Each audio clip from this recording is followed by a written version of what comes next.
The night Elena's ex-husband showed up drunk outside her apartment, pounding on the door and screaming her name, Adrian Wells was sitting in his penthouse 3 blocks away, staring at his phone. He'd built a billion-dollar empire by staying in control, by never making emotional decisions. But right now, every instinct told him to get in his car and drive to her. The problem? They'd only known each other 2 weeks. And the man currently threatening to break down her door was the same one who destroyed her financially, emotionally, and nearly broken her completely. This was how it started. Not with romance, but with fear. If you want to see how a billionaire and a woman with nothing found something worth risking everything for, stay until the end. Hit that like button and comment what city you're watching from so I can see how far this story travels. Adrian Wells didn't believe in fate, divine intervention, or love at first sight. At 32, he'd built his fortune on numbers, strategy, and the kind of cold calculation that made other men nervous in negotiations. His penthouse overlooking downtown Dallas was a testament to that philosophy.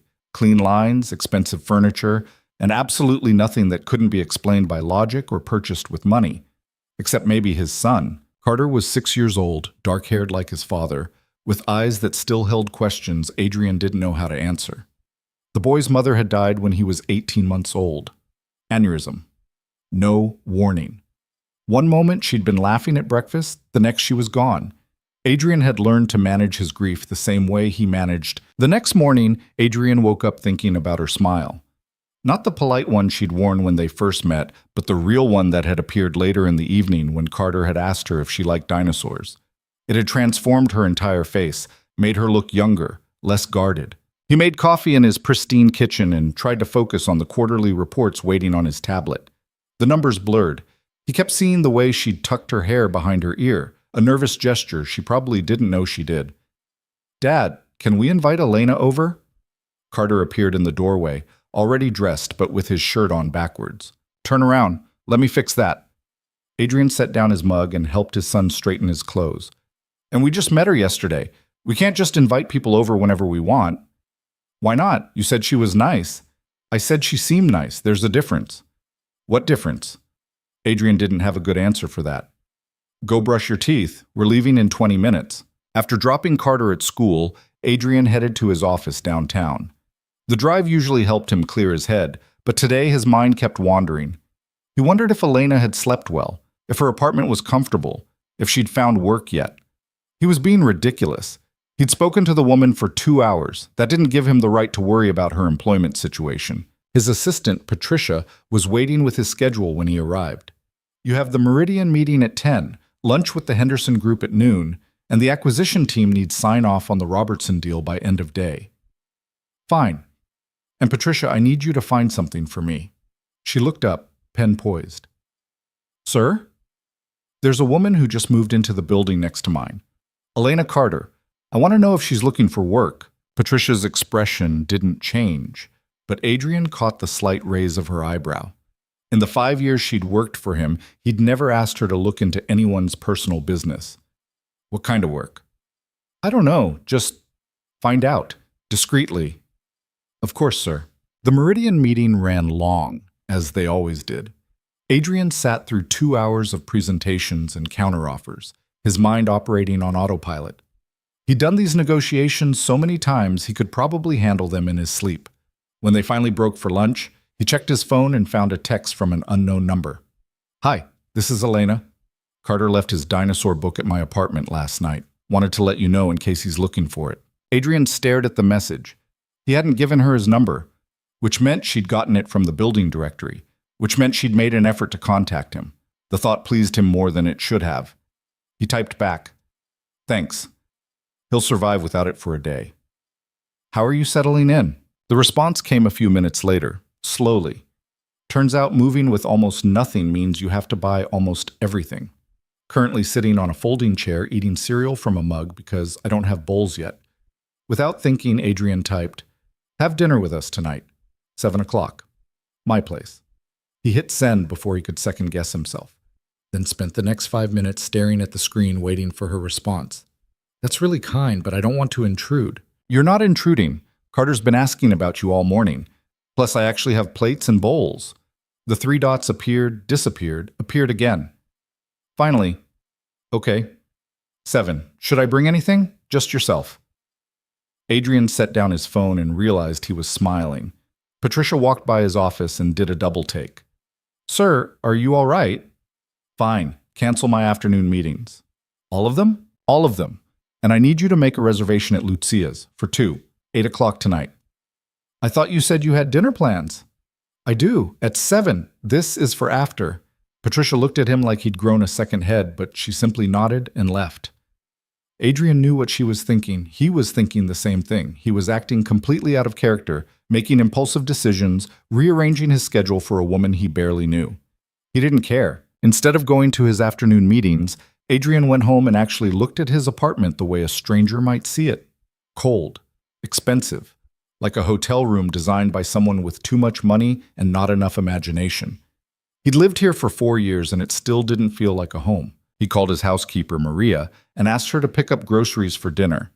Then he spent 20 minutes trying to decide what to cook before realizing he had no idea what Elena liked. He texted her again. Any food allergies I should know about? No allergies. I eat pretty much anything. Why? Just planning. You don't have to go to any trouble. It's not trouble. But it was trouble, he realized as he stood in his kitchen at 6:30, staring at the ingredients Maria had bought. He couldn't remember the last time he'd actually cooked anything more complicated than scrambled eggs.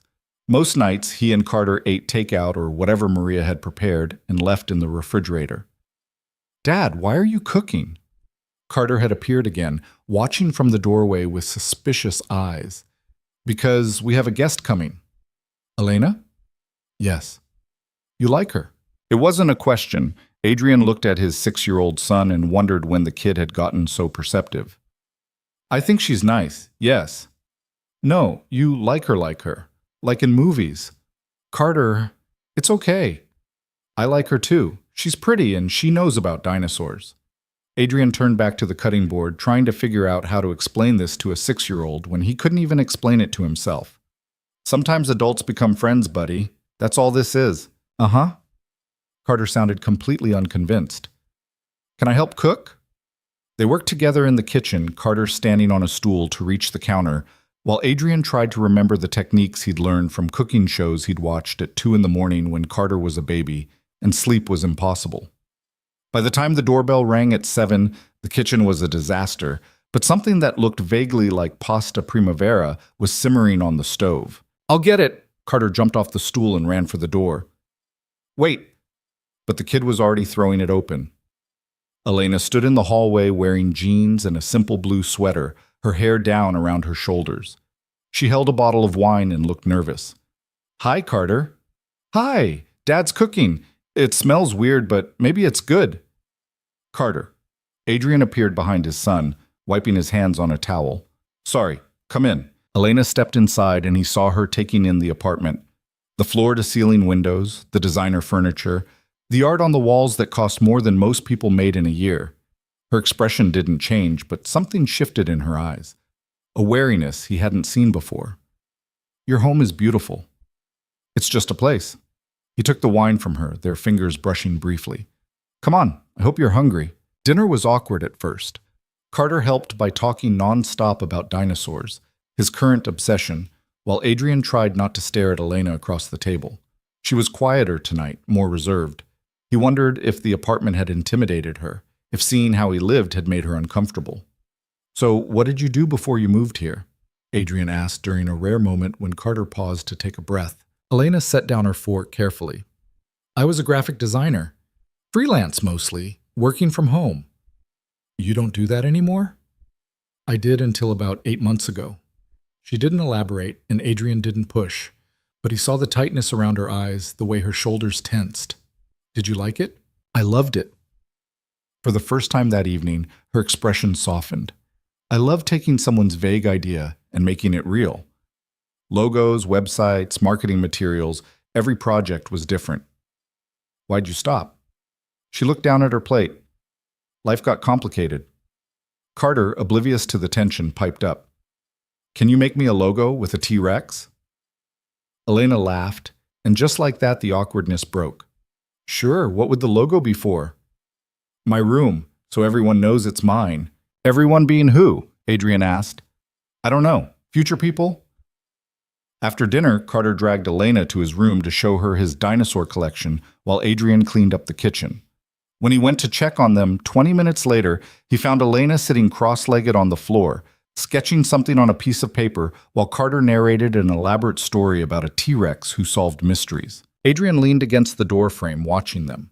Carter was animated in a way he rarely was with adults. And Elena wasn't just humoring him. She was genuinely engaged, asking questions, laughing at the right moments. It did something to Adrian's chest, made it tight in a way that had nothing to do with attraction and everything to do with the future he'd stopped imagining for himself. "Okay, buddy, time for bed," he said finally, "but we're not done with the logo." "I can finish it at home and bring it by tomorrow," Elena offered. "If that's okay with your dad." Carter looked at Adrian with pleading eyes. "Please?" "Fine. But bed. Now, say goodnight to Elena." After Carter was tucked in, Adrian walked Elena to the door. She paused in the entryway, turning to face him. "Thank you for dinner, and for this. It was nice." "You don't have to thank me. I enjoyed it." He hesitated, then said, "I have a reservation at Lucia's at 8. It's a restaurant downtown. Would you want to go?" Her eyes widened. "Right now?" "Unless you have other plans." "I don't, but Adrian, I can't afford—" "I'm inviting you. My treat." She bit her lip, and he could see her working through the implications. "I don't want you to think I'm using you for your money." "I don't think that. You barely know me."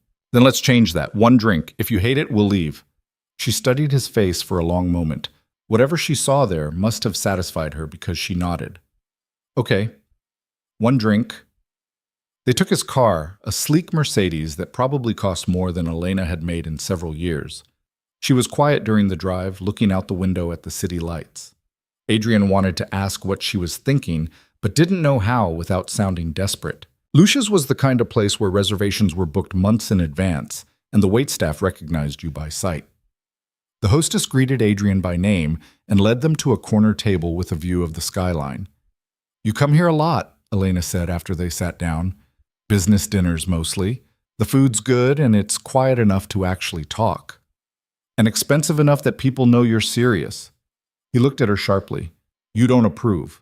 "I didn't say that. Just making an observation." She picked up the menu, her eyes widening slightly at the prices. "Adrian, I really can't." "Stop, please." He reached across the table, covering her hand with his. "I asked you here because I wanted to spend time with you. Not because I expect anything, not because I'm trying to impress you with money. Just because I like talking to you. Can we start from there?" Her fingers tensed under his, then slowly relaxed. "Okay." They ordered wine and appetizers, and gradually the conversation found its rhythm. Elena told him about growing up in a small town in Oklahoma, how she'd always drawn and painted, how she'd put herself through community college before building her freelance business. Adrian talked about Carter, about the fear of raising a son alone, about the pressure of running a company where hundreds of people depended on his decisions. "Do you like it?" Elena asked. "The business, I mean. Or is it just what you do?" No one had ever asked him that. "I'm good at it. That's not the same as liking it, I guess. But it provides for Carter, gives him stability. That matters more." "But what about what makes you happy?" "Carter makes me happy." "Besides Carter?" Adrian considered the question. "I don't know. I stopped thinking about my own happiness somewhere around the time I became a father. It seemed selfish." "That's sad." "Is it? I have everything most people want. Money, success, a healthy kid. But are you happy?" She held his gaze, unflinching. "Are you?" he countered. Elena smiled sadly. "No, but I'm working on it. That's why I moved here. Fresh start, new city, chance to figure out who I am when I'm not trying to be what someone else needs." "Your ex-husband." She stiffened. "How did you know I was married?" "You have a tan line on your ring finger. It's fading, but it's there." She looked down at her hand, flexing her fingers. "Observant. It's part of my job. Reading people, noticing details." "And what do you read from me?" "That you're scared. That you're trying really hard to seem okay when you're not. That something hurt you badly enough that you walked away from your entire life and started over with almost nothing." He paused. "And that you're one of the strongest people I've ever met. Tears gathered in her eyes, but she blinked them back. You don't know me well enough to say that. Maybe not, but I'd like to. They talked until the restaurant started closing, the staff politely clearing tables around them. Adrian couldn't remember the last time he'd lost track of time like this, so absorbed in conversation that the outside world disappeared. Elena told him about her marriage, though she kept the details vague. Enough for him to understand that her ex had been controlling, financially abusive, that she'd spent years making herself smaller to keep the peace. Why did you finally leave? Adrian asked as they walked to his car. Because one morning I woke up and didn't recognize myself in the mirror. I'd become this quiet, careful person who was afraid to have opinions or make noise or take up space, and I realized that if I stayed, I'd disappear completely. She wrapped her arms around herself against the cool night air. So I packed a bag, took what money I'd managed to save without him noticing, and left. Filed for divorce from a motel room in Wichita Falls. Does he know where you are? No, I've been careful, changed my phone number, didn't tell anyone where I was going. She looked up at him. You think I'm paranoid? I think you're protecting yourself. There's a difference. He drove her home, parking in the visitor spot outside her building. Elena reached for the door handle but didn't open it. Adrian, I need to be honest with you about something. Okay, I'm not looking for a relationship. I'm not ready for that. I'm still figuring out how to be on my own, how to make my own decisions without second-guessing everything. I like you, I really do, but I can't be what you might want me to be right now. He thought about being careful, diplomatic. Instead, he told the truth. I'm not asking you to be anything except yourself. I like spending time with you. Carter likes you. If that's all this ever is, that's fine. No pressure, no expectations. Just let's keep having dinner sometimes. Keep talking. See what happens. She searched his face in the dim light from the street lamps. You're not going to push? No. You're not going to get frustrated when I need space? No. You're almost too good to be true. You know that makes you suspicious, right? He laughed. I have plenty of flaws. Ask anyone who works for me. I'm controlling, I have trouble delegating, I work too much, and I haven't had a meaningful relationship in 6 years. I'm completely out of practice at this. At what? At whatever this is. Elena smiled. Okay, dinner sometimes, talking, no pressure. No pressure. She got out of the car, then leaned back in. Thank you for tonight, for the food and the conversation, and for not making me feel like charity. You're not charity, Elena. After she went inside, Adrian sat in his car for a long time, watching the lights in her apartment flicker on. He felt something he hadn't felt in years, hope mixed with fear, the dangerous combination that made people do stupid things. He drove home knowing he was already in deeper than was wise. The next week fell into an unexpected pattern. Elena came over for dinner 3 times, always bringing something small, flowers from the grocery store, a bottle of cheap wine, a sketch she'd made for Carter. She and the boy became genuine friends, spending hours drawing together while Adrian worked in his study. On Friday night, she helped Carter with a school project about family trees, and Adrian found himself explaining his parents' divorce, his mother's death, the gaps in his own history he usually avoided.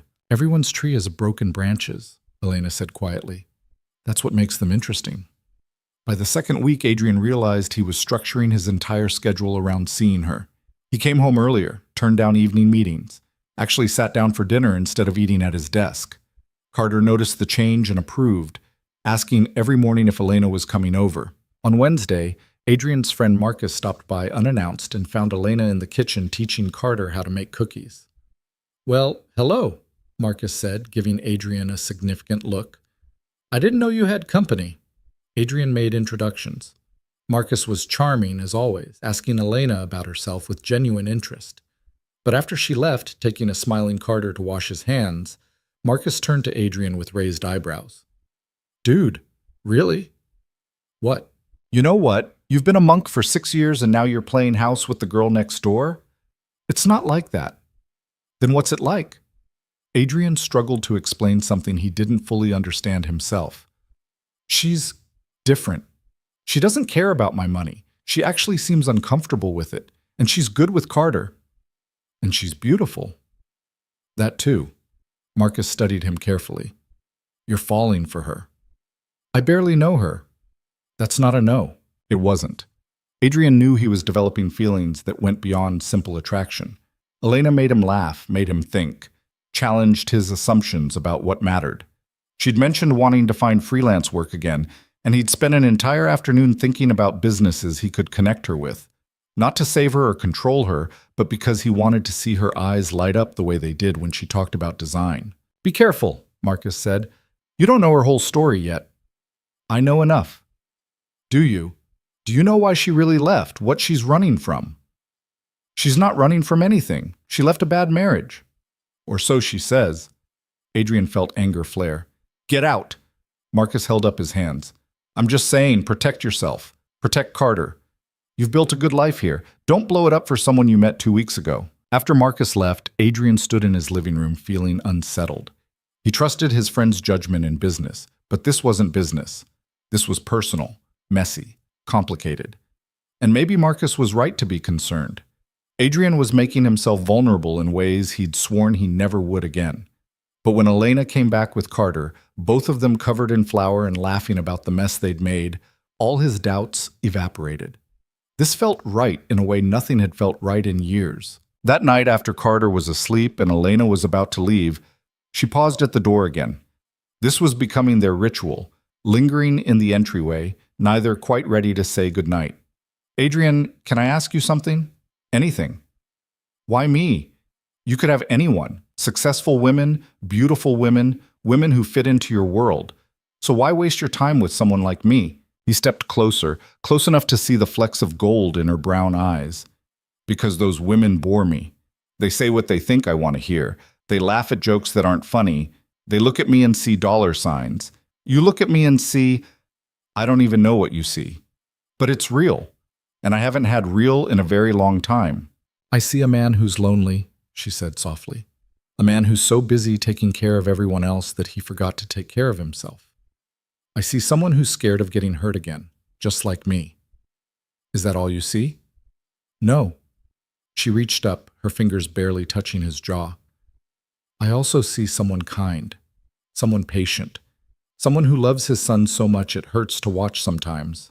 And I see someone who makes me feel safe, which terrifies me. Why does safety terrify you? Because the last time I felt safe with someone, I almost lost myself completely. Adrian covered her hand with his, keeping it pressed against his face. I'm not him. I don't want to change you or control you or make you smaller. I want to see who you become when you finally have space to be yourself. She was crying now, silent tears tracking down her cheeks. What if that person disappoints you? Impossible. You don't know that. I know that every version of you I've seen so far has been amazing. Scared, strong, funny, smart, kind. I'll take whatever else comes with the package. Elena pulled her hand back, wiping at her eyes. I should go. Stay. Adrian, not like that. Just stay. Have coffee. Talk more. I'm not ready for you to leave yet. She hesitated, then nodded. They sat in his living room until 2 a.m, talking about everything and nothing. She told him about her mother who died when she was 16, about the foster homes after, about putting herself through school while working 3 jobs. He told her about building his first company at 24, about the gambling problem he'd had in his 20s, about the night Carter's mother died and how he'd held his baby son and promised to never let anyone hurt him. You're a good father, Elena said. I'm trying to be. Most days I feel like I'm failing. That's how you know you're doing it right. The ones who think they have it all figured out are the ones screwing it up. When she finally left, the sky was starting to lighten with dawn. Adrian went to bed but couldn't sleep, his mind replaying every moment, every word. He was falling, fast and hard and with no safety net. The smart thing would be to pull back, protect himself, remember all the reasons this was a bad idea.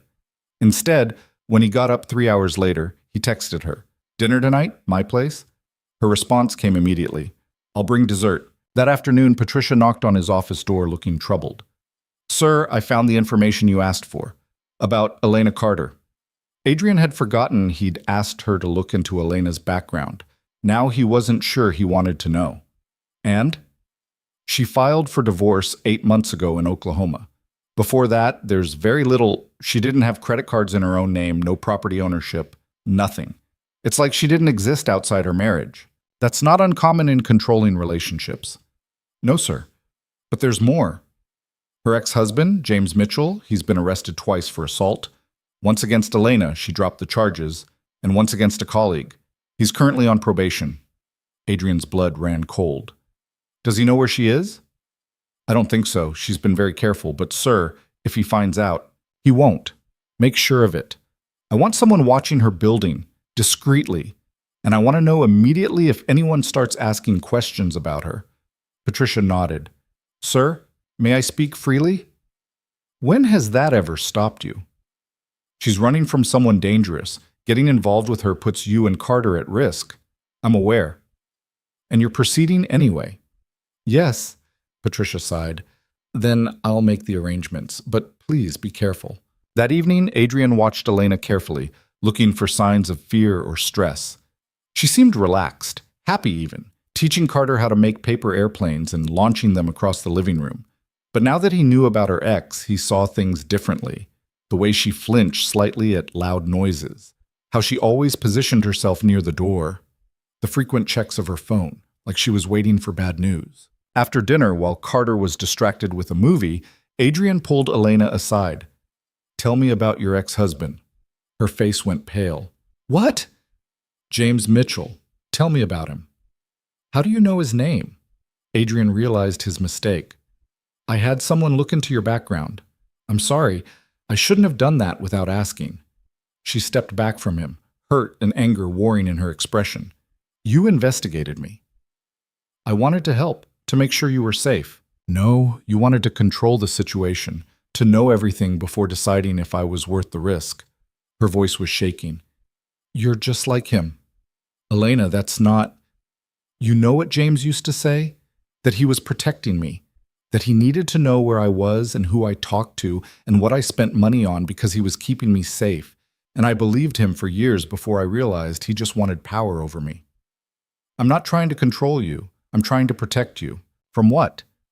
From my own past? From my own choices? I don't need you to save me, Adrian. I saved myself. I know that. But he's dangerous. He's been arrested for assault. What if he finds you? Then I'll deal with it. The same way I've been dealing with it for 8 months. She grabbed her purse. I need to go. Elena, please. No. I thought you were different, but you're just another man who thinks he knows what's best for me. Who thinks having money gives him the right to make decisions about my life. She left, slamming the door behind her. Adrian stood frozen, Carter calling from the other room asking what happened. He'd screwed up, badly. His intentions might have been good, but he'd violated her trust, treated her like a problem to be solved instead of a person making her own choices. He didn't sleep that night. At 6 a.m, he was standing outside her apartment with coffee and the dinosaur logo she'd made for Carter, which the boy had insisted he bring as a peace offering. Elena answered the door in pajamas, her eyes red like she'd been crying. I'm sorry, Adrian said before she could speak. You're right. I had no right to investigate you. I was scared and I let that fear turn into control. That's not who I want to be. Not with you. She took the drawing but didn't invite him in. I can't do this if you're going to treat me like I'm fragile, or stupid, or incapable of handling my own life. I know. I left everything to get away from someone who tried to make those decisions for me. I won't do that again, not even for someone I care about. I understand. Do you? Because this is who I am. I make my own choices, even bad ones. I take care of myself. I don't need rescuing. Then let me be your friend, not your savior, not your protector. Just someone who cares about you and wants to spend time with you. She studied him for a long moment. Can you do that? Can you watch me struggle and not try to fix everything? I can try. And when I mess up, because I will, you can call me on it. I will. So we're okay? Elena sighed. We're okay. But Adrian, no more digging into my past. If I want to tell you something, I will. On my own time. Deal. She finally smiled, just a little. Carter really wanted you to bring the drawing? He said you worked hard on it, and you'd be sad if we didn't have it. Smart kid. He gets it from me. Debatable. But she was laughing now, the tension breaking. Come in. I'll make terrible coffee, and we can talk about boundaries like adults. They spent the next hour establishing rules. Elena needed space to make her own choices, even if Adrian disagreed with them. Adrian needed her to be honest about her fears instead of hiding them. They both needed to communicate better, to trust each other enough to be vulnerable. "I'm not good at this," Adrian admitted, "at being vulnerable, at not being in control. It makes me feel weak. Join the club." "You know what I did yesterday after I left? I called a friend from back home and told her where I was living. First person I've told in 8 months. Because I realized that hiding from James means hiding from everything, and I'm tired of letting him control my life even from a distance." That was brave. It was terrifying, but necessary. She poured more coffee. "I'm going to start looking for freelance work again, actually putting myself out there instead of just thinking about it." "That's great. And I'm going to need you to not offer to hire me or connect me with your business friends. I need to do this myself." It physically hurt not to immediately offer his help, but Adrian nodded. "Understood. See? You can do it." She squeezed his hand. "We're going to be okay. We just have to remember that we're both broken in different ways and give each other room to heal." "Broken but healing," Adrian said. Exactly. They were okay. But Adrian couldn't shake the feeling that the peace was temporary, that somewhere out there, trouble was waiting. He just didn't know how close it already was. 3 weeks later, Elena landed her first freelance client since the move, a small nonprofit that needed a new website design. The pay wasn't much, but she came to Adrian's apartment that night glowing with pride, clutching the signed contract like it was made of gold. "They found me through my portfolio," she said, practically bouncing. "No connections, no handouts, just my work." Carter high-fived her, not entirely understanding but caught up in her excitement. Adrian opened a bottle of champagne he'd been saving for no particular occasion, deciding this qualified. "To new beginnings," he said, raising his glass. "To doing it myself," Elena countered, and there was an edge to her voice that reminded him she was still proving something, still fighting to believe in her own capability. They fell into something that resembled a routine, but felt more organic than that. Elena came over most evenings, sometimes staying for dinner, sometimes just stopping by to return something Carter had left at her place or to drop off sketches she'd made. Adrian found himself looking forward to the sound of her knock, the way his apartment felt less empty when she was in it. But he was careful now. When she mentioned struggling to afford design software, he bit his tongue instead of offering to pay for it. When her car broke down and she had to take the bus for a week, he didn't call his mechanic. It killed him to watch her navigate problems he could solve with a phone call and a credit card. But he'd learned his lesson. Elena needed to solve her own problems. "You're doing better," she told him one night as they cleaned up after dinner. Carter was in bed, and they'd fallen into this pattern of talking in the kitchen while doing dishes, something domestic and comfortable that terrified Adrian with how much he wanted it to be permanent. Better at what? At not trying to fix everything. "I can see it costs you, though. You get this look on your face like you're physically restraining yourself." "Is it that obvious?" "To me it is." She handed him a plate to dry. "But I appreciate it, really. You have no idea how much it means to have someone who respects my choices, even when they don't agree with them." "He never did he? Your ex?" Elena was quiet for a moment, her hands still in the soapy water. "James had an opinion about everything. What I wore, what I ate, who I talked to, how I spent every single minute of my day. He'd call it caring, but it was control. And the worst part is, I let it happen.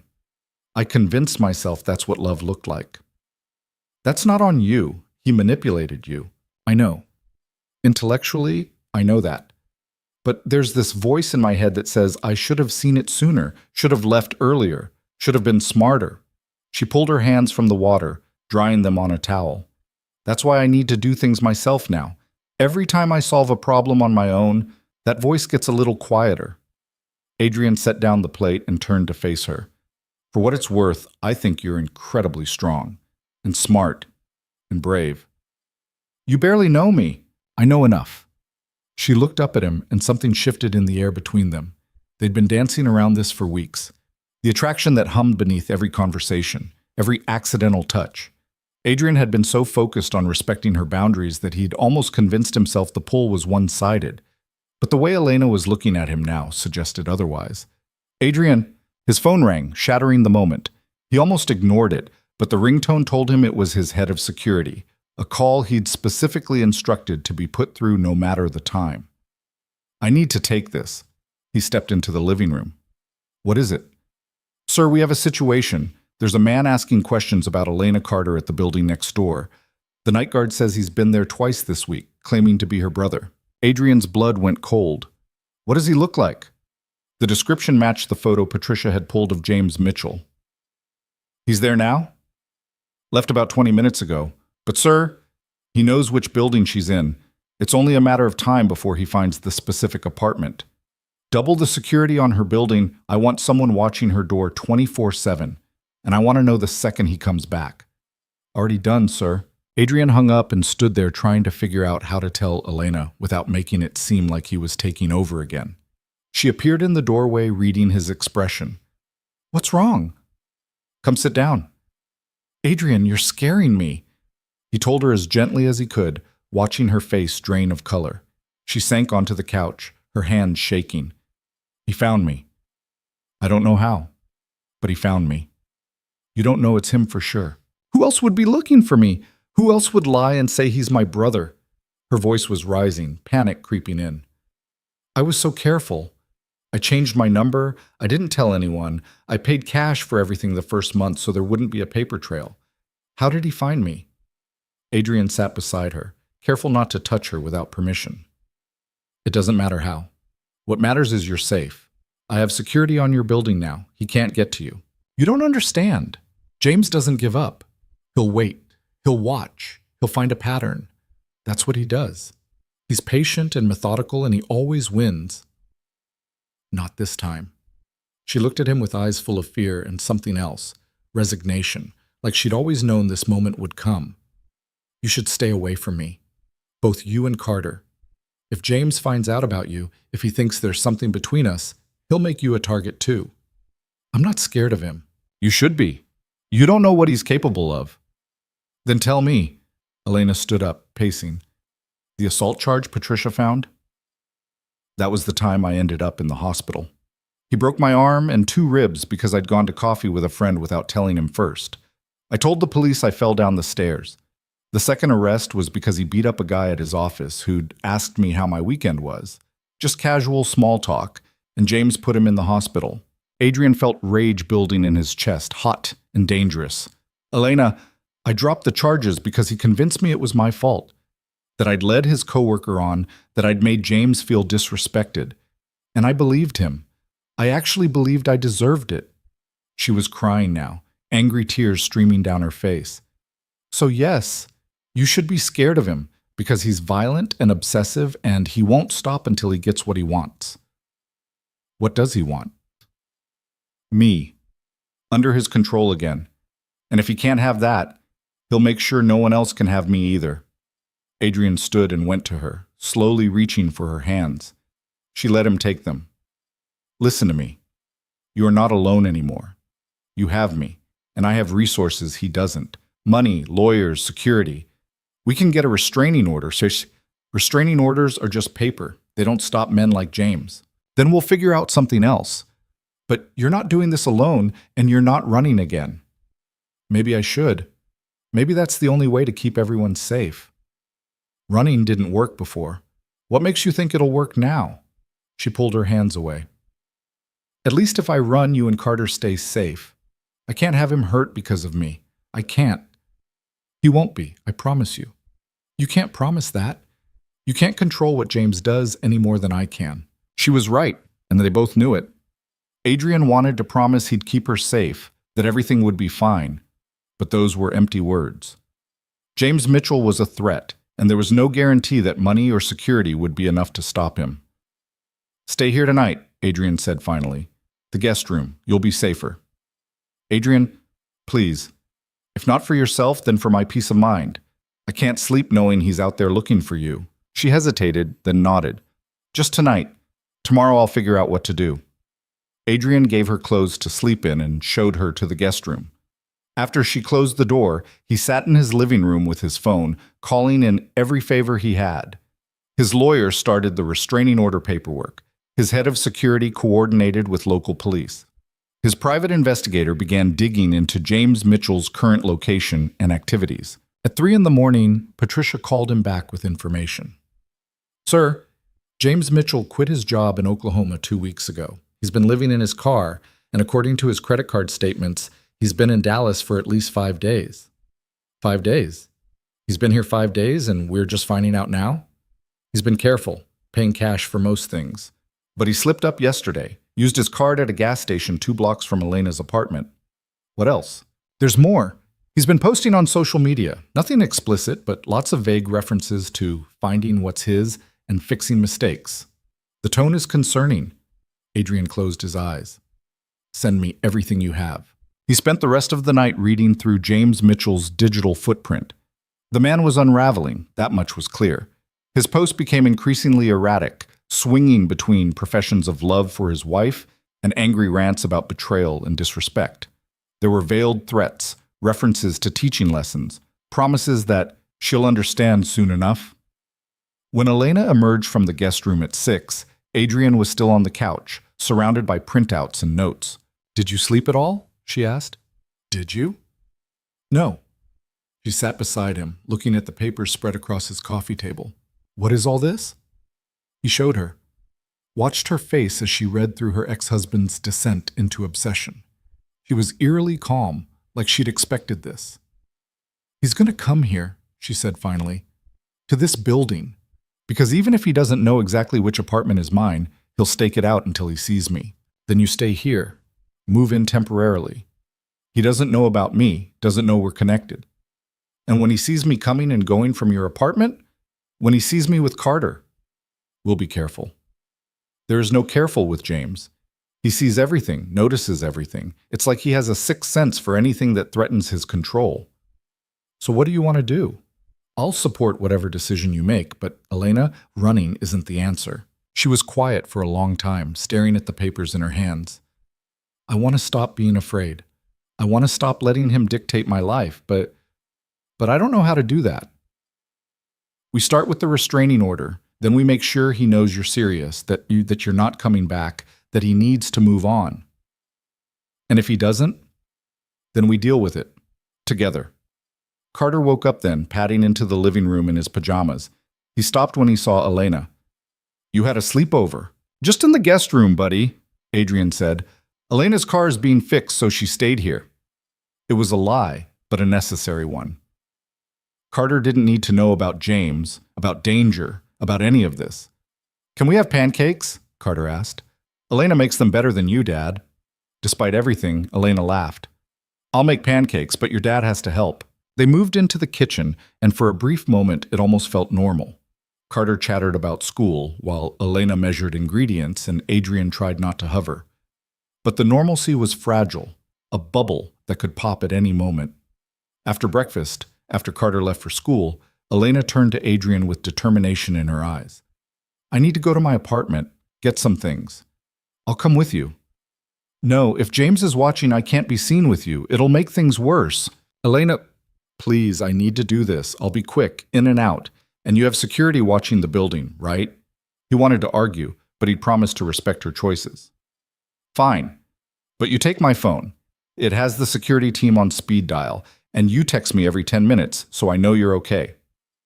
Deal. She left, and Adrian spent the next hour pacing his apartment like a caged animal. Every 10 minutes, his phone buzzed with a text. Fine. Getting clothes, then grabbing my laptop, then almost done. The fourth text didn't come.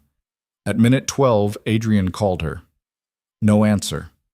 At minute 15, he called his security team. Is she still in the apartment? Yes, sir.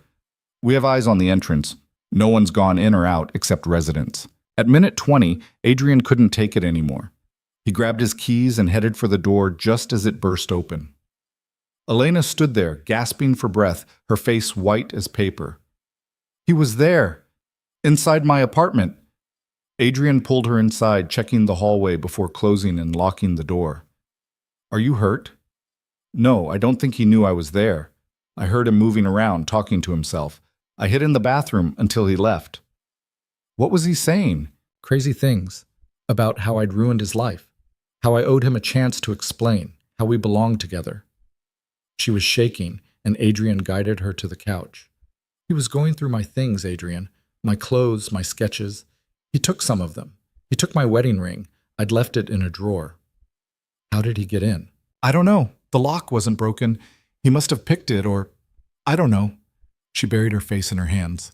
This is a nightmare. I can't stay there now. I can't go back knowing he was inside, touching my things. You're not going back. You're staying here. I can't just move in with you. We're not, I don't care what we are or aren't. You need a safe place and I'm offering one. We'll figure out the rest later. Elena looked up at him with tears streaming down her face. Why are you doing this? Why do you care so much about someone you barely know? Because, Adrian stopped, the words catching in his throat. Because I'm falling in love with you. Because the thought of him hurting you makes me want to commit violence. Because you and Carter are the best parts of my day, and I can't imagine my life without you in it anymore. He didn't say any of that. Instead, he said, because it's the right thing to do. It wasn't entirely a lie, but it wasn't the whole truth either. Elena seemed to know that, but she let it slide.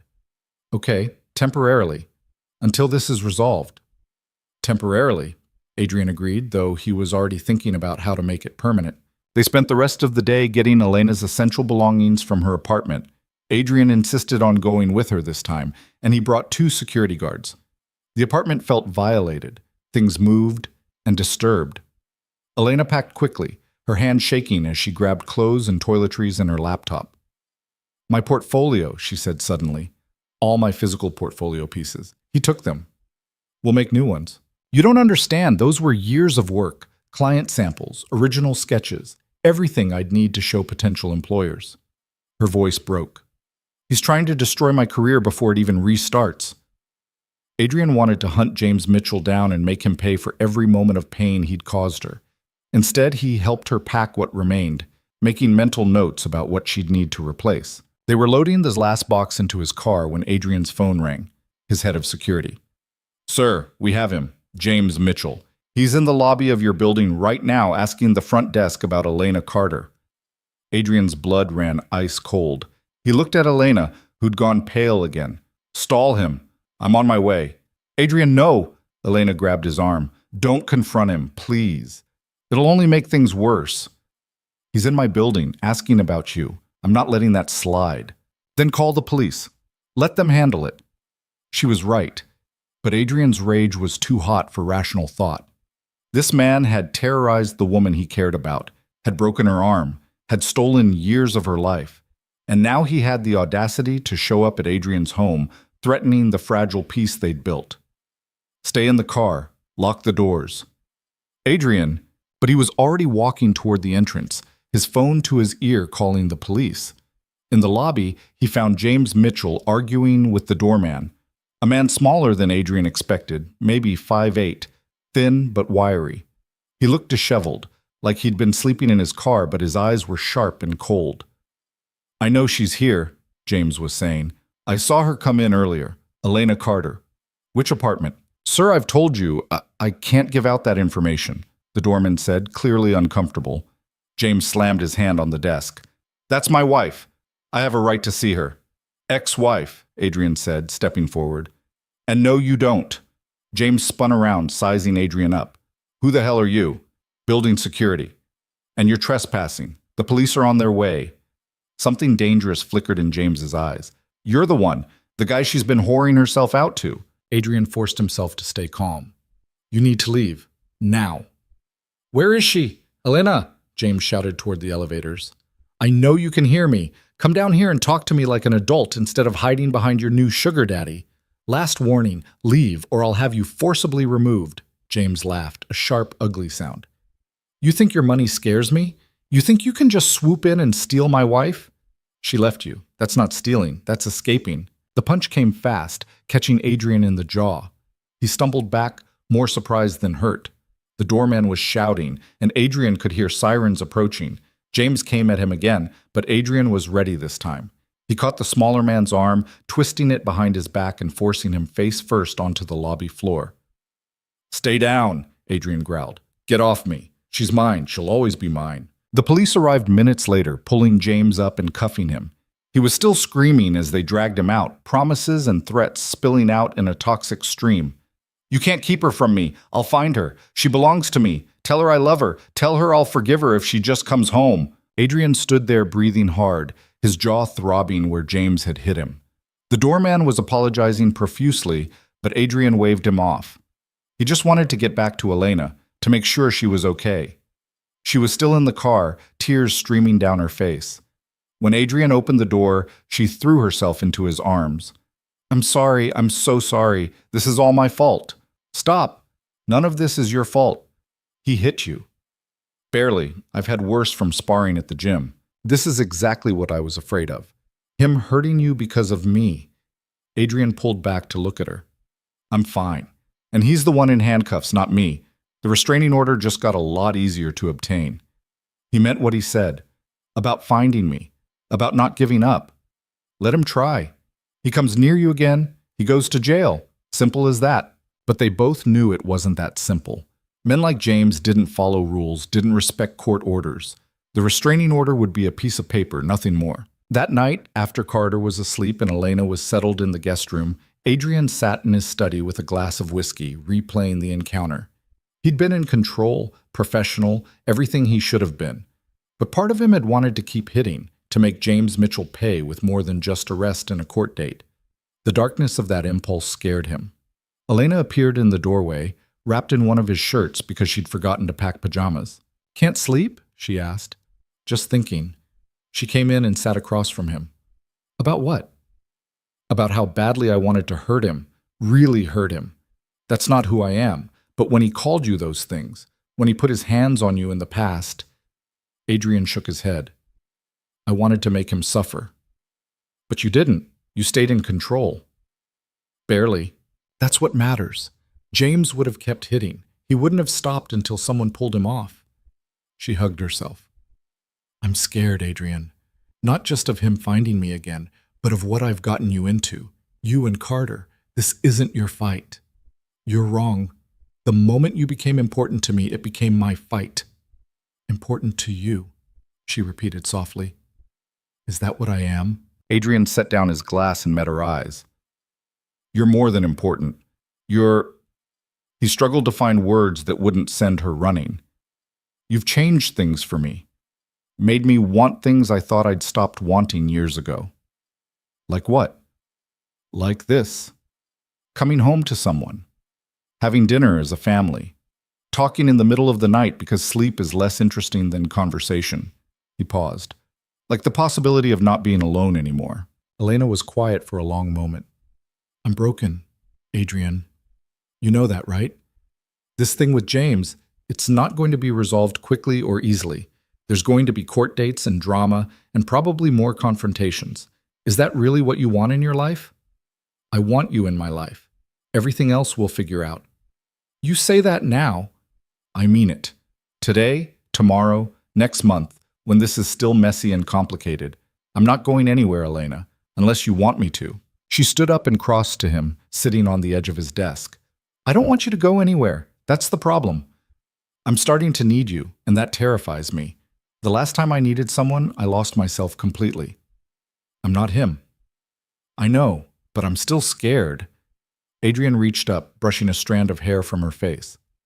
Can I tell you what I'm scared of? What? That one day you'll wake up and realize you don't need me anymore. That you'll move on, and I'll go back to being alone with my money, and my empty apartment, and my half-lived life. That's not going to happen. How do you know? She smiled sadly. Because I'm pretty sure I'm falling for you, and that's the most terrifying thing of all. The admission hung in the air between them. Adrian stood slowly, closing the distance until they were inches apart. Elena, don't. If you're going to kiss me, just do it. Don't give me time to overthink and panic and ruin this.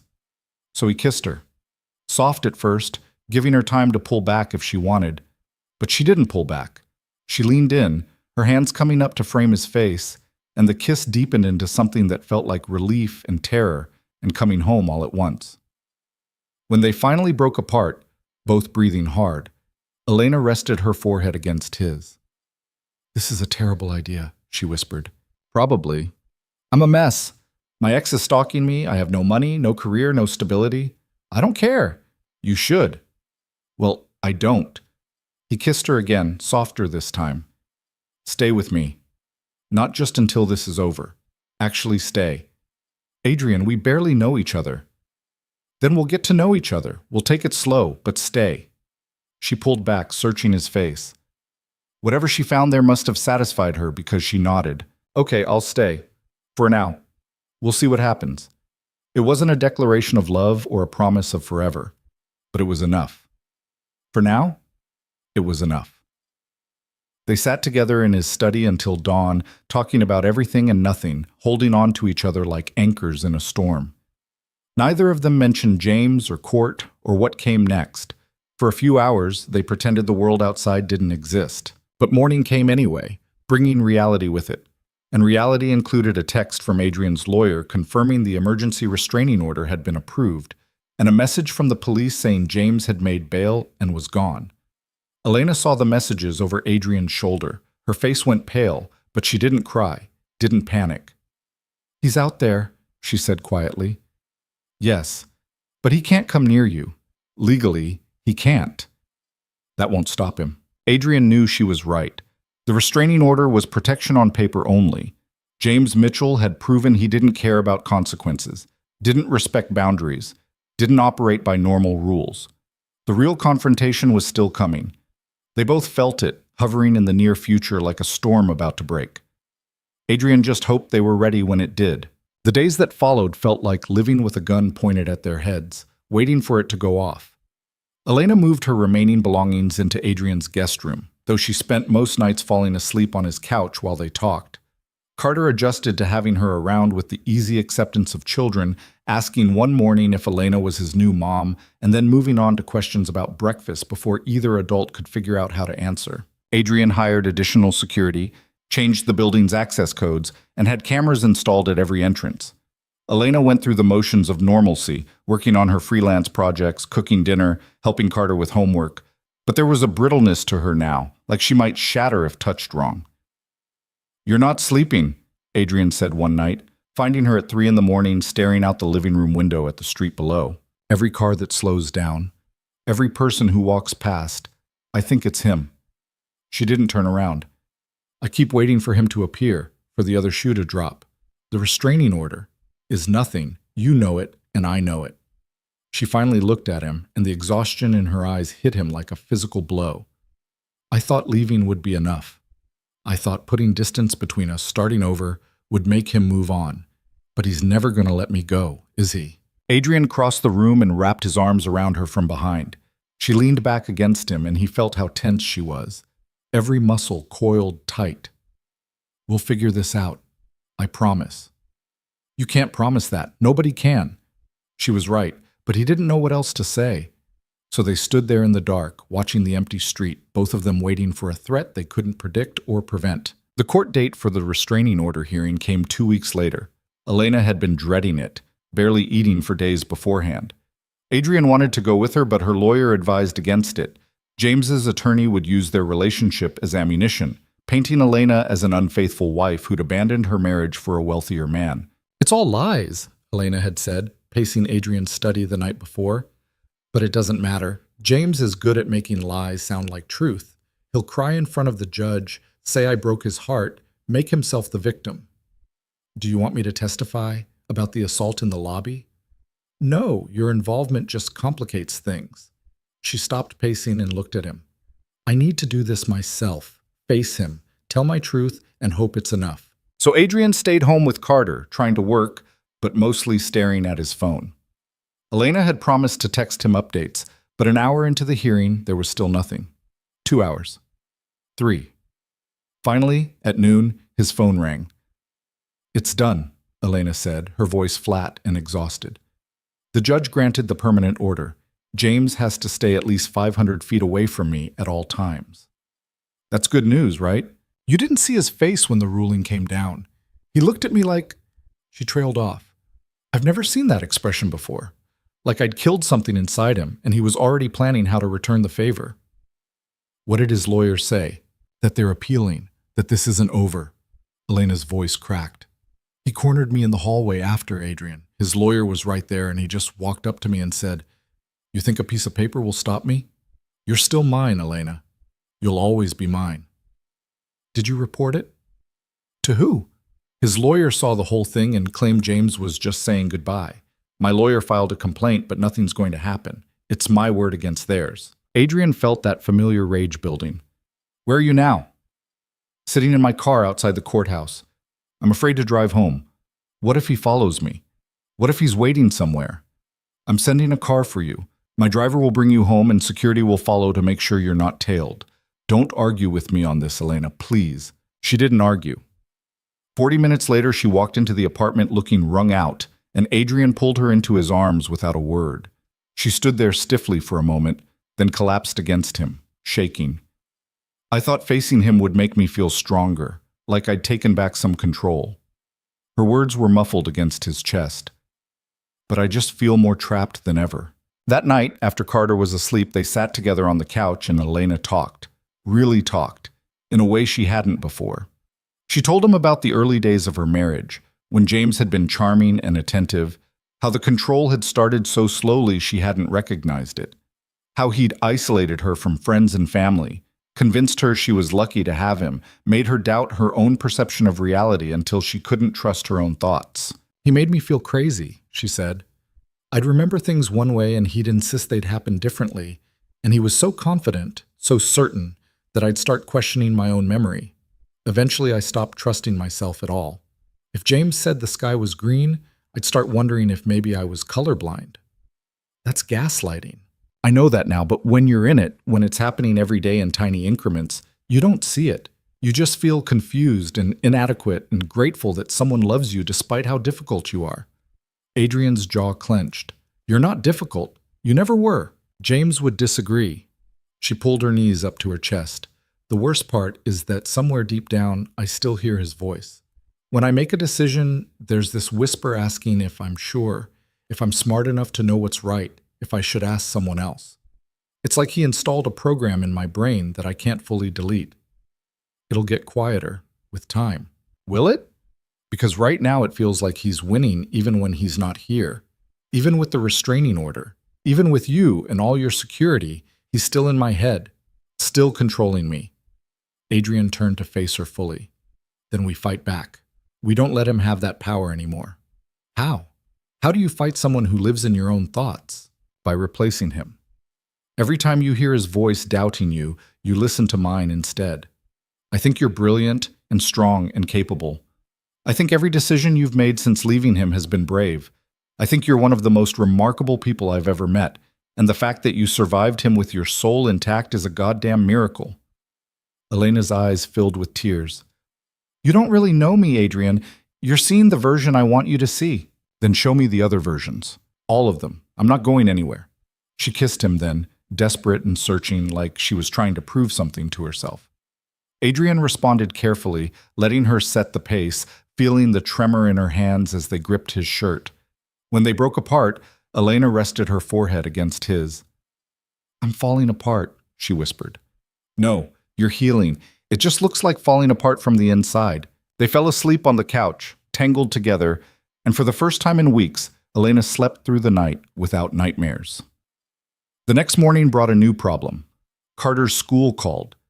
There had been a man asking questions about Carter at pickup yesterday, claiming to be a family friend.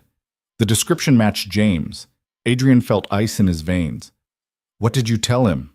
Nothing, of course. We have strict protocols. But Mr. Wells, he was very persistent. He knew Carter's name, his teacher, his schedule. We're concerned he may have been watching the school. After hanging up, Adrian immediately called his lawyer, his head of security, and the police. Elena stood in the kitchen doorway, her face ashen. He went after Carter. He's using your son to get to me. We don't know that, don't we? What else would he be doing at a school where he has no connection? Her voice was rising, panic threading through. This is exactly what I was afraid of. He's going to hurt the people around me to punish me. Carter's safe. I'm pulling him from school for the rest of the week. We'll hire private tutors, keep him here where security can protect him. And then what? He stays locked up forever? This is no way for a child to live, Adrian. This is what James does. He poisons everything he touches. So what are you suggesting? Elena wrapped her arms around herself. Maybe I should leave. Really leave this time. Disappear somewhere he can't find me. And abandon everything you've built here? Your clients, your life, us? To keep you and Carter safe? Yes. No. Adrian crossed to her, gripping her shoulders. Running didn't work before and it won't work now. He found you once, he'll find you again. The only way through this is together. You keep saying that, but what if you're wrong? What if being together is exactly what makes us all targets? Before Adrian could answer, his phone rang. The police. James had violated the restraining order by going to Carter's school, and they'd arrested him an hour ago. He was being held pending a bail hearing. How long will he be in jail? Adrian asked. Hard to say. Could be released as early as tomorrow if he makes bail. Restraining order violations are usually just misdemeanors, unless there's an accompanying assault. After the call, Adrian relayed the information to Elena. She didn't look relieved. A day, maybe 2 if we're lucky. Then he's out again, and even angrier. Then we use the time to prepare, increase security, legal strategy, whatever we need. Elena laughed bitterly. You think you can protect everyone from everything with enough money and planning, but you can't. James doesn't play by rules or respond to logic. He's chaos wearing a human face, and he won't stop until someone gets hurt. Then we make sure that someone isn't you or Carter or anyone else we care about. How? How do you stop someone who has nothing left to lose? Adrian didn't have an answer for that. But he spent the afternoon making calls, setting up contingencies, creating layers of protection that felt simultaneously necessary and insufficient. Marcus stopped by that evening, took one look at the security monitors Adrian had installed, and whistled low. This is serious. Her ex is escalating. He went to Carter's school yesterday. Marcus's expression darkened. Man, I'm sorry. I was wrong about her. About all of it. Yeah, you were. So what's the plan? Keep everyone safe until James either gives up or gets locked up for long enough to matter. And if he doesn't do either? That was the question that kept Adrian up at night. What did you do with someone who refused to accept defeat, who saw restraining orders and arrests as minor inconveniences rather than consequences? How did you reason with irrationality or negotiate with obsession? Elena appeared in the doorway, and Marcus excused himself, leaving them alone. She looked fragile in a way that made Adrian's chest ache. I need to tell you something, she said quietly. And I need you to just listen, not try to fix it or argue with me. Okay. I'm scared all the time now, not just of James, but of this, us. I'm scared that I'm using you as a replacement for him, another person to depend on instead of learning to stand on my own. I'm scared that I'm putting your son in danger for selfish reasons, and I'm scared that when this is over, if it's ever over, you'll look at me and see all the damage and decide I'm not worth the trouble. Adrian waited, making sure she was finished before he spoke. Can I respond now? If you want. You're not using me. You're accepting help, which is different. As for Carter, he's my son and my responsibility, and I'm choosing to have you in our lives knowing the risks. That's on me, not you. He paused. And Elena, I've seen your damage. I've seen you scared and broken and barely holding it together. I'm still here. I'm going to stay here. You say that now? I'll say it next month too. And the month after that. However long it takes for you to believe me. She crossed to him, cupping his face in her hands. What if I'm never who you think I am? What if the person you're falling for is just who I am when I'm terrified, and the real me is disappointing? Then I'll fall for the real you too. All your versions, Elena. The scared one, the strong one, the broken one, the healing one. I'm not looking for perfect. I'm just looking for honest. She kissed him, and this time there was less desperation and more tenderness. When they pulled apart, she smiled slightly. You're too good at saying the right thing. It's suspicious. Years of boardroom negotiations. I know how to make my case. Is that what this is? A negotiation? No. This is me telling you the truth and hoping you believe it. The next 2 days existed in a strange bubble of enforced normalcy. James was still in jail, the bail hearing delayed due to a backlog in the court system. Carter stayed home with a tutor Adrian hired, seeming to enjoy the one-on-one attention. Elena worked on her freelance projects, and in the evenings they cooked together, played board games with Carter, pretended that the world outside the apartment didn't exist. On the 3rd night, Elena woke screaming from a nightmare. Adrian ran from his room to find her sitting up in bed, gasping for air, tears streaming down her face. Hey, you're okay. You're safe. He was here, in the dream. He had Carter and I couldn't reach them. I was running, but my legs wouldn't work, and he was laughing. She broke off, burying her face in her hands. Adrian sat on the edge of the bed, rubbing her back until her breathing slowed. It was just a dream. Carter's fine, he's asleep in his room, and James is in jail. For now, he'll get out. He always gets out. Then we'll deal with it when it happens. I can't keep living like this, Adrian, waiting for the next crisis, jumping at every sound. This isn't living, it's just surviving. So what do you need? Tell me and I'll make it happen. Elena looked up at him, her eyes red and swollen. I need this to be over, really over. I need to know that one day I'll wake up and not think about James at all, that he'll be so far in my past that he's irrelevant. But I don't know if that day is ever coming. It will. I promise you it will. Stop making promises you can't keep. I'm not. You're going to heal from this. You're going to build an amazing career and an amazing life, and you're going to be happy. With or without me, you're going to be okay. With or without you, she repeated. You really mean that? Yes. I want to be part of your life, but I don't need to be the center of it. You need to be the center of your own life. That's what healing looks like. She studied him for a long moment. How did you get so wise about this stuff? Therapy. Lots and lots of therapy after Carter's mom died. I had to learn that I couldn't control grief or death or the future. I could only control how I responded to it. Did it help? Eventually. The first year I was a mess, angry at everyone, trying to micromanage everything, because if I could just control enough variables, nothing else bad would happen. He smiled sadly. Obviously that didn't work, but I learned that letting go of control doesn't mean giving up. It just means accepting that some things are bigger than your ability to fix them. Is that what you're doing with me? Accepting you can't fix this? I'm accepting that you're the one who has to fix it. I'm just here to hand you tools when you need them. Elena leaned against him, exhausted. I'm glad you're here, even when I'm pushing you away or being difficult or falling apart. I'm glad you stayed. There's nowhere else I'd rather be. They sat together until Elena fell back asleep, and then Adrian carried her to his bed because she looked so small and vulnerable in the guest room, and he wanted her close. She didn't wake when he laid her down, just curled into his pillow with a soft sigh. Adrian watched her sleep for a while, this woman who'd crashed into his carefully ordered life and turned everything upside down. Marcus had been right to be concerned. This was messy and complicated and potentially dangerous. But he'd also been wrong, because Elena wasn't a risk to Adrian's life. She was the best thing that had happened to it in years. The bail hearing happened the next morning. James made bail again, posted by his brother, who apparently still believed his version of events. The judge increased the restrictions: ankle monitor, mandatory therapy, weekly check-ins with probation. But it didn't matter. James was free. Elena took the news with eerie calm, like she'd been expecting it. So now what? Now we wait and see if he violates again.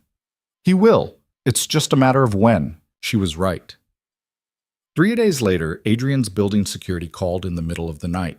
Someone had tried to bypass the lobby security, claiming to have a package for Elena Carter. The cameras caught a clear shot of James's face before security ran him off. The police arrested him again. This time, the prosecutor argued for bail to be revoked entirely, pointing to the pattern of violations. The judge agreed, and James was remanded to custody pending trial. It could be months before the trial, Adrian's lawyer explained. Domestic violence cases are backlogged, but he's not getting out this time. For the first time in weeks, Elena breathed like the weight on her chest had lifted. Months. I have months to figure my life out before dealing with him again.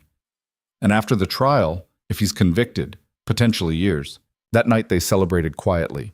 Takeout dinner, Carter's favorite movie, early bedtime. After the boy was asleep, Elena and Adrian sat on the balcony looking out at the Dallas skyline. I need to find my own place, Elena said suddenly. Adrian's stomach dropped. Why? Because I can't keep living in your guest room indefinitely. I need my own space, my own life. I need to prove to myself that I can stand on my own 2 feet. Is this because of James? Because he's locked up now? You don't need protection. It's not about protection. It's about me being a whole person instead of half of a couple, or someone's victim, or someone's charity case. She turned to look at him. I care about you. A lot. Maybe I'm even falling in love with you, but I can't build a relationship from a position of dependence.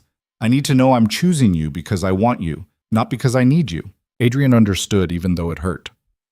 Okay, but don't disappear on me. We still have dinner together, still talk, still whatever we are. We're figuring it out. That's what we are. She smiled. And I'm not going far. Maybe the building next door. Close enough to see each other, but far enough that I have my own space. Carter's going to have opinions about this. I know. That's why I wanted to talk to you first. She reached for his hand. I'm not leaving you, Adrian. I'm just learning to stand on my own while staying connected. Does that make sense? Yeah, it makes sense. I don't love it, but it makes sense. They sat in comfortable silence, hands linked, watching the city lights. After a while, Elena spoke again. Thank you. For everything. For taking me in when I was scared, for not making me feel weak for needing help, for caring about me even when I'm a mess. You're not a mess. You're a person dealing with an impossible situation as best you can. Same thing. Not even close. She leaned her head on his shoulder. I used to think love meant losing yourself in someone else. That's what James taught me. But with you, I'm learning it can be different, that I can love someone and still be myself, that being vulnerable doesn't mean being weak. You're teaching me things too. Like what? Like how to let go of control without losing myself. Like how to be present instead of always planning 3 steps ahead. Like how to let someone else's happiness matter as much as my own. Those are good lessons. Yeah, they are. Over the next week, Elena found an apartment, not in the next building, but 3 blocks away. Close enough for easy visits, but far enough to feel independent. Adrian helped her move what little she had and bought her a housewarming gift, a top-of-the-line laptop for her design work. This is too much, she protested. It's a business investment. You need good equipment to do good work. Adrian, take it or I'll be insulted. Your choice. She took it, but made him promise no more expensive gifts. I need to build my career on my own merit, not on your bankroll. Fair enough, but if you ever need help, I'll ask. I promise. And she did ask, but for small things. Advice on pricing her services, connections to potential clients that she approached on her own, feedback on her portfolio. Adrian watched her confidence grow as her freelance business took off, clients responding to her talent and work ethic. Carter struggled with Elena's move at first, asking every day when she was coming back, but they established a routine. Dinner together 3 nights a week, weekend outings, video calls on the nights they were apart. Slowly the boy adjusted, understanding that Elena wasn't gone, just living separately. The trial was set for 6 months out. In the meantime, life settled into something approaching normal. Elena went to therapy twice a week, working through the trauma and learning to recognize the patterns James had installed in her thinking. Adrian focused on being supportive without being controlling, checking in without hovering, offering help without assuming she needed it. They went on actual dates, restaurants, movies, walks through the city. Sometimes Carter came along and sometimes he stayed with Maria. They had fights about stupid things like whose turn it was to pick the movie or whether pineapple belonged on pizza. They learned each other's quirks and habits, the things that made them laugh, and the things that pushed their buttons. This feels normal, Elena said one night as they walked back to her apartment after dinner. Boringly, wonderfully normal. Is that good? It's amazing. For the first time in my adult life, I'm in a relationship where the drama is about whether to see an action movie or a comedy, not whether someone's going to explode at me for breathing wrong. Adrian pulled her close, kissing the top of her head. I vote comedy, for the record. Noted. At her door, Elena hesitated. They'd been taking things slow physically, both aware that rushing into intimacy might be Elena trying to replace one dependency with another. But tonight she looked up at him with clear eyes and said, Do you want to come in? Is that a good idea? Probably not. But I want you to anyway. Not because I'm scared or lonely or trying to prove something, just because I want you. They went inside, and for the first time since they'd met, they were just 2 people choosing each other without fear or obligation or ulterior motives coloring everything. It was messy and imperfect and human, exactly what they both needed. Afterward, lying tangled together in Elena's bed, she traced patterns on his chest. I love you, she said quietly. I didn't mean to yet, but I do. Adrian's heart did something complicated in his chest. I love you too. Have for a while now. Why didn't you say anything? Didn't want to pressure you. Didn't want you to feel like you owed me those words. I don't say things I don't mean. Not anymore. She looked up at him. I love you, Adrian Wells, even though you're controlling and overthink everything and have terrible taste in movies. Action movies are not terrible. They absolutely are. But she was laughing, and Adrian thought he'd never heard a better sound. They fell asleep like that, wrapped around each other, and for the first time in months, neither of them had nightmares. The peace lasted until 2 weeks before the trial, when Adrian got a call from James's lawyer requesting a meeting. Absolutely not, Elena said when he told her. It's a trap or a trick or both. Maybe, but what if there's a deal on the table? What if he's willing to plead guilty in exchange for a lighter sentence and leaving you alone? James doesn't make deals unless they benefit him. Whatever he wants, it's not going to be good. But Adrian went to the meeting anyway, bringing his own lawyer and a recording device. James's attorney was smooth and professional, laying out a proposal that made Adrian's skin crawl. My client is willing to plead guilty to all charges and accept 5 years in prison with the possibility of parole in 3. In exchange, he wants one conversation with Elena, supervised, recorded, whatever safeguard she needs, just 30 minutes to say goodbye properly. No, Adrian said immediately. Let me finish. If she refuses, my client will fight every charge. The trial could take months, require Elena to testify in detail about every aspect of their marriage, drag her through cross-examination that will be brutal and public. And even if he's convicted, the sentence likely won't be more than what we're offering now. So this is blackmail. This is a reasonable request from a man who wants closure. Adrian wanted to flip the table. I'll relay the offer, but the answer is going to be no. He was right. Elena's response was immediate and vehement. No, not a chance, not even for 5 minutes, let alone 30. I figured, but I had to tell you. He's trying to control me even from jail, trying to force me into giving him what he wants by threatening me with the trial. She was pacing her apartment, agitated. This is classic James. Make it seem like I have a choice when really both options benefit him. So we go to trial. Let him fight it. You'll have to testify, but we'll prepare you. Make sure you're ready. And if the jury doesn't believe me, if they buy his version where I'm the villain who abandoned a loving husband, then we appeal. We keep fighting. But Elena, you can't give him that conversation. He'll use it to manipulate you, to get inside your head again. I know I can't. But she looked scared in a way she hadn't in months. And Adrian hated James Mitchell all over again for reaching out from behind bars and stealing her peace. The trial date approached with dread hanging over both of them. Elena's lawyer prepped her for testimony, running through questions and worst-case scenarios until she could recite her answers in her sleep. Adrian wanted to be there, but Elena asked him to stay away from the courthouse. I need to do this myself.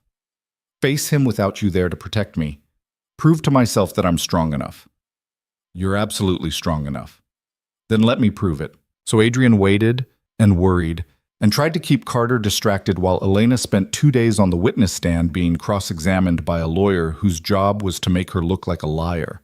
She came home each night exhausted and raw, collapsing into Adrian's arms without words. On the 3rd day, the jury deliberated for 6 hours before returning a guilty verdict on all counts. James Mitchell was sentenced to 7 years, no parole for at least 5. As they led him out of the courtroom, he looked directly at Elena and mouthed, "This isn't over." But it was over. At least this chapter of it. Elena cried that night, huge racking sobs that seemed to come from somewhere deep and previously untouchable. Adrian held her through it, saying nothing because there was nothing to say. She wasn't crying from fear or relief or sadness. She was crying because she was finally, truly free. The morning after the verdict, Elena woke up in her own apartment and didn't immediately check the locks. It took her a full 10 minutes to notice, and when she did, she sat on the edge of her bed and laughed until she cried. Such a small thing, forgetting to be afraid, but it felt monumental. She called Adrian. I forgot to check the locks. Is that good or bad? Good. I think. Maybe. I don't know. She was still laughing, slightly hysterical. I just woke up like a normal person who doesn't live in constant fear. It feels weird. Get used to it. That's your life now. But getting used to it turned out to be harder than either of them expected. Elena had spent so long in survival mode that she didn't know how to function without the adrenaline. She'd wake up at 3 in the morning, heart racing, convinced she'd heard something. She'd freeze at the grocery store, sure she'd seen James's face in the crowd, even though he was locked up 200 miles away. Her therapist said it was normal, that healing from trauma wasn't linear, that she should be patient with herself. Patience had never been Elena's strong suit. I thought I'd feel different, she told Adrian 2 weeks after the trial. They were having dinner at his place, Carter chattering away about a field trip, while Elena pushed food around her plate. I thought once he was convicted, once I knew he couldn't hurt me anymore, I'd just be okay. But I'm not. I'm still jumping at shadows. It's only been 2 weeks, I know. But I'm tired of being broken. I want to be done with this chapter and move on. You can't rush healing. Watch me try. She threw herself into work, taking on more clients than she could reasonably handle, working 16-hour days until Adrian staged an intervention. You're going to burn out. I'm fine. You're not fine. You're avoiding dealing with your feelings by burying yourself in work. Elena slammed her laptop shut. And you're avoiding your own issues by trying to manage mine. We all have our coping mechanisms, Adrian. It was their first real fight since the trial, and it was vicious. All the stress and fear and unprocessed trauma came pouring out in angry words they'd both regret later. Adrian accused her of self-sabotage. Elena accused him of trying to control her recovery the same way he controlled everything else. They said cruel things designed to hurt, poking at each other's sorest spots. Maybe this was a mistake, Elena finally said, her voice cold. Maybe we only worked when I needed saving, and you needed someone to save. Is that really what you think? I don't know what I think anymore. I just know I can't breathe with you watching me all the time, waiting for me to break. I'm not waiting for you to break. I'm trying to support you. It feels the same from where I'm standing. Adrian left and they didn't speak for 3 days. It was Carter who finally intervened, asking why Elena hadn't come to dinner and if she was mad at them. The simple question from a 7-year-old cut through all the adult complications and reminded Adrian what actually mattered. He showed up at Elena's apartment with takeout and an apology. You were right. I was trying to control your healing because watching you struggle makes me feel helpless. And I hate feeling helpless. But that's my problem, not yours. Elena let him in. I was right about some of it, wrong about the rest. I don't actually think we were a mistake. I was just scared and lashing out. Scared of what? Of being happy, of things being good, waiting for the other shoe to drop. She took the food from him and set it on the counter. Every time something good happens in my life, something bad follows. So now that James is locked up and I'm building a career and I have you and Carter, I keep waiting for it all to fall apart. What if it doesn't? Then I don't know how to handle that either. They sat on her couch, not eating, just talking through the fear and the fight and the underlying issues they'd both been avoiding. Adrian admitted he was terrified of losing her now that she didn't need him for safety. Elena admitted she was terrified of becoming dependent again, of losing the independence she'd fought so hard to reclaim. So what do we do? Adrian asked. We figure it out together. We communicate better. We fight fair. We remember that we're both kind of a mess and that's okay. She leaned against him. And we forgive each other for being imperfect humans doing our best. I can do that. Me too. They ordered new takeout since the first round had gone cold, and Carter came over with Maria, delighted to find his two favorite people together again. The boy didn't understand the complexities of adult relationships, but he understood when people he loved were happy versus sad, and he much preferred happy. Over the next few months, Elena and Adrian found their rhythm, not the crisis-driven intensity of those first months, but something steadier. They had weekly date nights, sometimes fancy restaurants, and sometimes just pizza on her couch. They argued about normal things like whose turn it was to pick the movie or whether cilantro tasted like soap. They learned to give each other space without it feeling like abandonment. Elena's business grew. She hired an assistant, rented a small office space, started turning down projects that didn't interest her because she could afford to be selective. Adrian watched her bloom into the person she'd been before James, or maybe someone entirely new, confident without arrogance, independent without isolation, strong but willing to be vulnerable when it mattered. 6 months after the trial, Elena got a call from a gallery in Houston wanting to feature her work. Not her commercial design work, but the personal art she'd been creating in therapy. abstract pieces that processed her trauma through color and shape. She almost said no, convinced no one would want to see her pain made visual. "Let them decide that," Adrian said when she called him, panicking. "You created something meaningful. Share it." The opening was terrifying. Elena stood in a gallery surrounded by strangers looking at the most intimate parts of her healing process. There was a piece called Fracture that showed a human form breaking apart, another called Voices, covered in scrawled words of self-doubt, one called Becoming, that showed fragmented pieces slowly reforming into something new. Adrian came with Carter, and Marcus brought a date, and to Elena's shock, people bought her work. Not because they pitied her or wanted to support her recovery, but because the art spoke to something universal. Everyone had been broken by something. Everyone knew what it felt like to rebuild. A woman in her 50s bought Becoming and told Elena it reminded her of her own journey after divorce. A young man bought Voices because he saw his own anxiety reflected in the chaotic text. By the end of the night, 7 pieces had sold, and the gallery owner wanted to discuss a longer-term partnership. "You're an artist," Adrian said on the drive home, Carter asleep in the back seat. "I'm a graphic designer who occasionally makes art." "No, you're an artist. Own it." Elena looked at him, this man who'd seen her at her absolute worst and somehow convinced her she could be more than her trauma. "Thank you." "For what?" "For pushing me, for believing in me when I didn't believe in myself, for staying when it got hard. You would have gotten here without me. Maybe, but it would have taken longer and hurt more." She reached for his hand. "I love you. Not because you saved me or fixed me, but because you stood beside me while I saved myself. That's all I ever wanted to do." The gallery show led to more opportunities. Elena started teaching art therapy workshops at a women's shelter, helping others process their trauma the way she'd processed hers. It was hard work, emotionally draining, but deeply fulfilling. She saw herself in these women, the fear, the shame, the slow rebuilding of identity.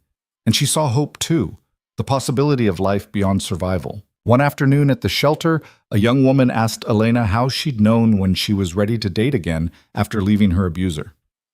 "I didn't," Elena admitted. "I met Adrian when I was absolutely not ready. I was a mess, still jumping at shadows, terrified of trusting anyone. But he was patient. He let me set the pace. He respected my boundaries even when it frustrated him. And slowly, I learned that not all men use love as a weapon." "How did you trust him?" "I didn't at first. I tested him constantly, pushed him away, waited for him to show his true colors.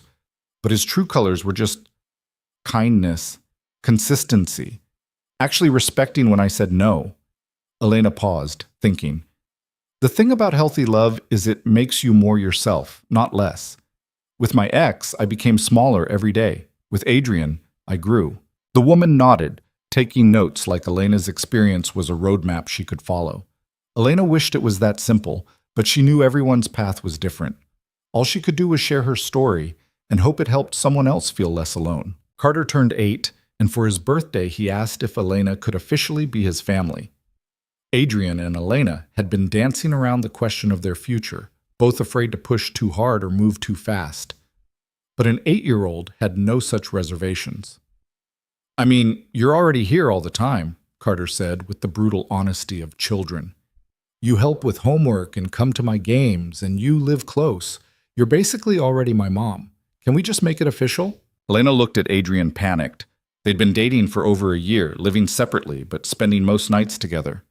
They'd talked vaguely about the future, but never made concrete plans. "Buddy, that's a big question," Adrian started. "Not really. Do you love Elena? Does Elena love us? Then why aren't we a family?"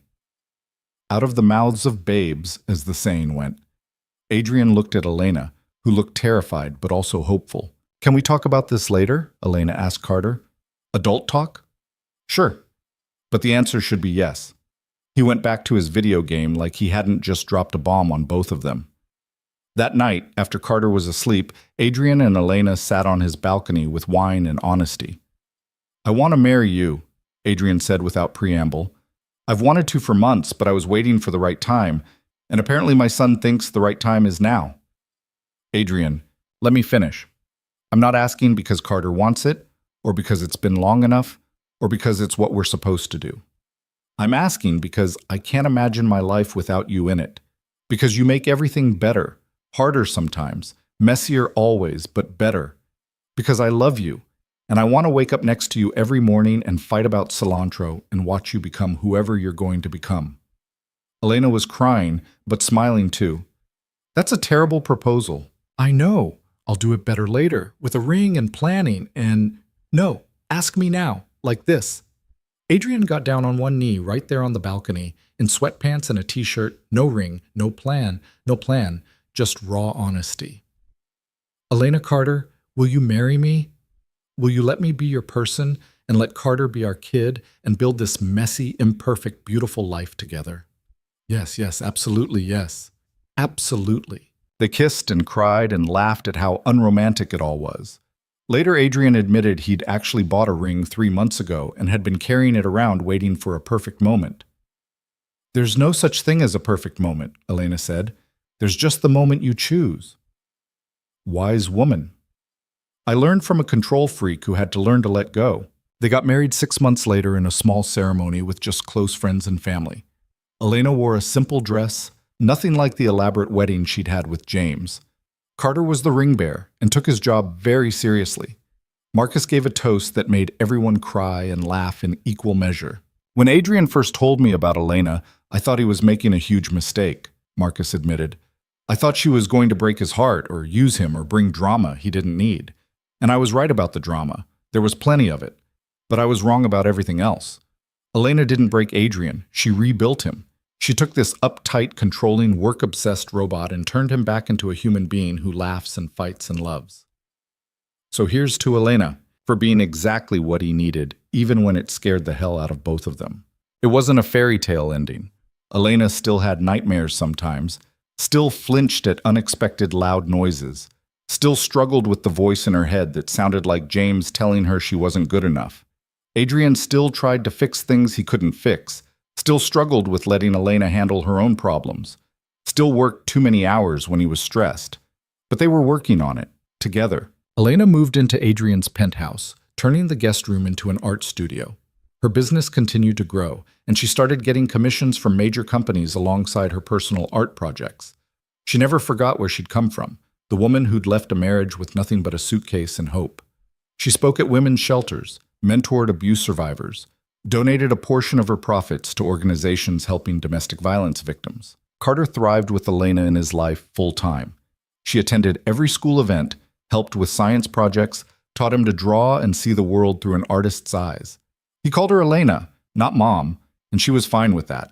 She wasn't trying to replace anyone, just loved this kid who'd somehow become hers. 2 years after the wedding, Elena found out she was pregnant. The news sent her into a panic that lasted for days. She was terrified of repeating her mother's patterns, of passing trauma to another generation, of being a bad parent because she was still healing herself. I'm not ready, she told Adrian, pacing their bedroom at 2 a.m. No one's ever ready. You don't understand. What if I'm like him? What if I'm controlling or manipulative or… Stop. You're nothing like him. You're self-aware and thoughtful, and you've done the work to heal. That's the difference. What if the work isn't enough? Adrian pulled her down to sit beside him on the bed. Then we'll keep working. We'll go to therapy. We'll read parenting books. We'll make mistakes and apologize and try again, just like we've been doing with Carter, just like everyone does. Carter came with instructions. Well, sort of. He was already 6 when I met him. A baby is different. A baby is all potential and hope. And what if I mess it up? Then we'll mess it up together and our kid will go to therapy and complain about us and turn out fine anyway. Adrian took her hands. Elena, you're going to be an amazing mother. Not a perfect one. There's no such thing. But amazing. I know this because I've watched you with Carter, with the women at the shelter, with everyone you care about. You show up. You try. You love fiercely and honestly. That's all any kid needs. The baby was born healthy. A girl they named Maya because Elena liked that it meant illusion or dream, something intangible made real. Holding her daughter for the first time, Elena cried for everything she'd survived to get to this moment, for the woman who'd left with nothing and rebuilt herself into someone strong enough to create life, instead of just endure it. Maya was 6 months old when Elena got word that James was up for parole. The The news hit her like a physical blow, sending her right back to that terrified woman who'd arrived in Dallas 3 years ago. "You won't get it," Adrian said, but they both knew that wasn't guaranteed. Elena hired a lawyer, wrote a victim impact statement, prepared to fight. But the night before the hearing, she sat in Maya's nursery and realized something had shifted. She wasn't afraid anymore. Or rather, she was afraid, but she wasn't paralyzed by it. James Mitchell had taken years of her life. He'd broken bones and spirits and stolen her sense of safety. But he hadn't destroyed her. She was still here, still standing, living a life so full and beautiful that it sometimes took her breath away. She had a husband who loved her as an equal, 2 children who thought she hung the moon, a career she'd built from nothing, and most importantly, she had herself back. Whatever happened at the parole hearing, James couldn't take any of that away. Not anymore. The parole board denied his request. They cited his lack of remorse, his continued insistence that Elena was at fault, his refusal to participate meaningfully in therapy. He'd served the full 7 years, possibly more if he didn't get his act together. Elena felt relief, but not the overwhelming flood she'd expected. Instead, she felt something quieter. Resolution, maybe, or simple acceptance that he would always be part of her history, but he didn't have to define her future. "How are you doing?" Adrian asked after she got the news. "I'm okay. Actually, okay. Not just saying it." "Really? Really? He doesn't have power over me anymore. He's just a sad man in a cage who refuses to grow or change or take responsibility. And I'm..." She looked around their home, at Carter doing homework at the kitchen table, and Maya sleeping in her bassinet. "I'm free. Finally, completely free." That freedom took different shapes as the years passed. Elena's art was featured in galleries across the country. Her commercial design firm became one of the most sought after in Dallas. She wrote a book about her experience that helped thousands of other survivors see a path forward. But the real victory wasn't professional success or financial stability.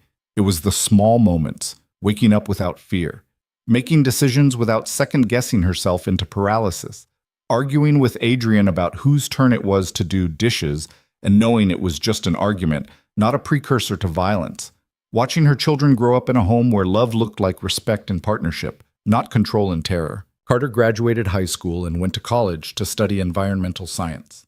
Maya showed early signs of artistic talent that Elena encouraged without pushing. Adrian finally learned to delegate at work, spending less time in the office and more time with his family. On their 10th wedding anniversary, Adrian took Elena back to the lake where they'd had their first real conversation. It looked different now. They'd built a small house there, a weekend retreat from the city. The kids were with Marcus and his wife for the weekend, giving them rare time alone. "Remember when you thought I was trying to pick you up?" Adrian asked as they sat by the water. "You were trying to pick me up." "Was not. I was being neighborly." "Uh-huh, sure." They sat in comfortable silence, watching the sunset paint the water gold and pink. After a while, Elena spoke. "Do you ever wonder what would have happened if we hadn't met? If your friend hadn't pushed you to talk to me that day?" "All the time. You?" "Sometimes. I think I would have survived, found a job, built a life, healed eventually. But it would have been lonelier, harder." She leaned against him. "I'm glad I didn't have to do it alone." "Me too, though I'm glad you could have if you needed to. That's what makes this work, knowing we choose each other, not need each other." "When did you get so wise?" "I married a good teacher."